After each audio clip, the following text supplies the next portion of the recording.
बंदा कौन है? ओ भाई कौन है तू? इतने की करता पिया? भाई जी मैं इतने ना अपनी फुफ्फो के पिंड आया होया इतने मोबाइल शोबाइल है कोई नहीं तो मेरे को मोबाइल आई मैं अपनी फुफ्फो ना वेख के दस चीटा कि सुबह बारिश होएगी और सुबह अचानक बारिश होगी पूरा पिंड मैं जड़ा ना पीर पीरा कर लग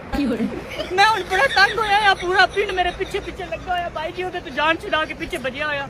एक कुड़ी मेरे पीछे लगी है कहती है कि मैं तो पीर नाल ही शादी करनी है नहीं तो मैं अपनी हत्थां दी नस कट लैनी है एक औरत मैं नखदी है कि भाई जान तुझे मैंने दसो कि मेरा मुंडा कद होएगा मैं क्या मेरी बहन चल तू ब्याह करा लेगी तो हो जाएगा मेरी बड़ी अपनी जिंदगी शादी कद होएगी हो जाएगी अगले महीने कद लगेगा लग जाएगा मेरा पुत्र एक बारी बकरी दूध नहीं दे रही है दाम कर दो अगर जो मेरी कुकड़ी अंडे नहीं दे रही है तो बीज दे दो आ करती है तुसी जाओ मैं आंदा मैं पानी कोड़ा आ रहा चिट्टे रसगुल्ले बड़े पसंद मेरे भी यही फेवरेट ने। ओ पागल हो तुसी ਤੁਹਾਨੂੰ नहीं पता चिट्टे रसगुल्ले की कीता है? देखो चिट्टे रसगुल्ले की कीता इस पूरे स्कूल में कालू गुलाब जामुन टॉप किया है। कालू गुलाब जामुन, मैं तुमसे बहुत ज्यादा प्यार करने लगी हूँ। क्या तुम मेरे लला के पिताजी बनोगे? मैं भी तुमको बहुत ही पसंद करता हूँ। कालू गुलाब जामुन, मुझे कुछ भी याद नहीं है। अगर मैं फेल हो गई तो मम्मी पापा मेरी शादी करवा देंगे। बेबी मेरे रहते तुम सिर्फ टॉप करोगी। बोर्ड के एग्जाम में ये दोनों चीटिंग करते हुए पकड़े गए हैं। अब तुम लोग 3 साल तक बोर्ड का एग्जाम नहीं दे सकते। डीएसपी अंगूरी, ये कड़वा गुलाब जामुन जबरदस्ती मुझे अपना कॉपी दिखा रहा था ताकि मैं इसे अपना नंबर दे दूं। अभी के अभी इस कालू गुलाब जामुन को उठाकर जेल में डाल दो। टूट जाए दिल तो दुख होता है,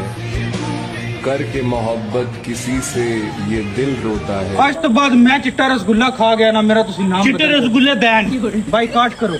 ओए नो बड़ा धोखा। चिट्टा रसगुल्ला हाय हाय। कितना चलाक है इंसान भाई जी बहुत ज्यादा चलाक है हर किस्म की तसल्ली इंसान को लै हुन तू मोटरसाइकिल चला रहे है ना तेरे एक्सीडेंट होया थोड़ी रगड़ रुगड़ लग गया पैर नू आखनगे शुक्र कर रगड़ ही लगी है भाई फट नहीं पिया नहीं तो टांके लाने पै जाने हुन फर्ज करे तेरे फट पै गए टांके लाने पै गए फिर आखनगे शुक्र कर फट पिया टांके लाने पे ने हड्डी हुड्डी नहीं टुटी फिर जे तेरी हड्डी टूट गई है फिर आखनगे शुक्र कर हड्डी टुटी है प्लस्तर ला के ठीक हो गई है नहीं तो भाई रॉड पैंदे ने रॉड फिर जे तेरे रॉड पै गया फिर आखनगे शुक्र कर रॉड पे है भाई जी लत नहीं कटानी पै गई फिर जे भाई जी तेरी लत कटी गई है फिर पता क्या आखनगे शुक्र कर कि तू जिंदा ते है ना घर विच ते है ना भाई नजर ते रखी हुई है ना कोई बंदा ते है ना तू अगर जे तू मर गया तू फोत हो गया फिर पता तेरे घर वाले आखनगे वैसे सही होया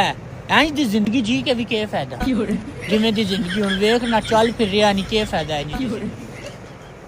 सुनियो जी बाहर जा ही रही हो तो मेरे वास्ते एक 10 वाला रियो दा बिस्किट लिया देना ना एक बिस्किट नहीं 2 बिस्किट आएंगे एक तेरा एक इदा नहीं मैं बिस्किट नहीं खाना तो कोई गल नहीं मैं करांगा इंसाफ तू इंज कर अपनी पसंद दी चीज दस मैं ओ लेके आ तुसी इंज करो बाहर चल रही हो मेरे वास्ते एक शवरमा ले आना वाह मैं 10 वाला बिस्किट मंगाया इस चिड़ेल ने 150 वाला शवरमा मंगा लिया मेरा भी बिस्किट खाने ते दिल नहीं है तुसी इंज करो सिंगर बर्गर लिया दियो वाह चुए मुंह वाली मैं 150 दा शवरमा आख्या ते तू 500 दा बर्गर आ दिता मेरे वास्ते तुसी पिज्जा लेके आना मैं पिज्जा खावांगा बेगम पिज्जा 2000 रुपए दा मैं कित्थों लेके आवां शवरमा खा लेना हां मैनू पता सी ਤੁਹਾਡੀ ਲਾਡਲੀ ਹੈ ਨਾ ਇਹਦੇ 버ਗਰ ਵਾਸਤੇ ਤੁਹਾਡੇ ਕੋਲ ਪੈਸੇ ਹੈ ਨੇ ਮੇਰੇ ਪੀਜ਼ੇ ਵਾਸਤੇ ਤੁਹਾਡੇ ਕੋਲ ਪੈਸੇ ਕੋਈ ਨਹੀਂ ਹੈ ਆ ਗਿਆ ਨਾ ਫਰਕ ਮੈਨੂੰ ਪਤਾ ਸੀ ਪਹਿਲੇ ਤੋਂ ਓਏ ਫਰਕ ਨਹੀਂ ਆਇਆ ਅੱਲਾ ਚੱਲ ਠੀਕ ਹੈ ਤੂੰ ਖਾ ਲਈ ਪੀਜ਼ਾ ਮੈਨੇ ਇੱਕ ਸੂਟ ਲਿਆ ਦਿਓ ਉਹ ਸੂਟ 5000 ਰੁਪਏ ਦਾ ਆਂਦਾ ਮੈਂ ਇਹੀ ਸੁਣਨਾ ਹੀ ਤੁਹਾਡੇ ਕੋਲੋਂ ਮੈਨੂੰ ਪਤਾ ਪੁਰਾਣੀ ਨਾਲ ਬੰਦਾ ਪਿਆਰ ਬਾਲਾ ਹੀ ਕਰਦਾ ਆ ਗਿਆ ਨਾ ਫਰਕ ਤੁਸੀਂ ਕਰੋਗੇ ਇਨਸਾਫ ਹਲਾ ਠੀਕ ਹੈ ਯਾਰ ਲਿਆ ਦਾਂਗਾ ਸੂਟ ਇੱਕ ਸੋਨੇ ਦੀ ਗੁੱਠੀ ਲੈ ਆਈਓ